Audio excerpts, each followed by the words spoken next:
கோவையில் திருமணமாகி 4 ஆண்டுகளாகியும் குழந்தை இல்லாததால் வேறொருவரின் குழந்தையை திருடிய இளம்பெண்ணை போலீசார் கைது செய்துள்ளனர். கோவை சிங்காநல்லூர் வரதராஜபுரம் பகுதியைச் சேர்ந்த ராஜன் ஜோதி தம்பதியினருக்கு கடந்த 8ஆம் தேதி கோவை அரசு மருத்துவமனையில் பெண் குழந்தை பிறந்தது. ஜோதி அனுமதிக்கப்பட்டிருந்த வார்டுக்கு அருகே அர்ச்சனா என்பவரும் இருந்து வந்துள்ளார். இந்நிலையில் நேற்று மதியம் 1 மணி அளவில் மருத்துவரை பார்க்க சென்ற ஜோதி தனது குழந்தையை பார்த்துக் கொள்ளுமாறு அருகில் இருந்த அர்ச்சனாவிடம் கூறி சென்றுள்ளார். திரும்ப வந்து பார்த்தபோது அர்ச்சனாவும் குழந்தையும் மாயமானதை கண்டு அதிர்ச்சியடைந்த ஜோதி இது தொடர்பாக காவல்துறை அதிகாரிகளிடம் புகார் அளித்தார்.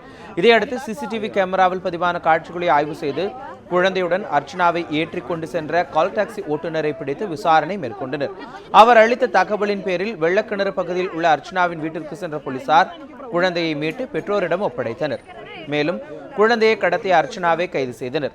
விசாரணையில் திருமணமாகி 4 ஆண்டுகள் ஆகியும் குழந்தை பிறக்காத நிலையில் கடந்த 10 மாதங்களாக தான் கர்ப்பமாக இருப்பதாக உறவினர்களை ஏமாற்றி வந்திருக்கிறார்.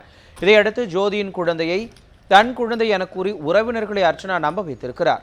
இந்த சம்பவத்தில் 6 மணி நேரத்திற்குள் துப்பு துலக்கி குழந்தையை மீட்டு பெற்றோரிடம் காவல்துறை ஒப்படைத்துள்ளது.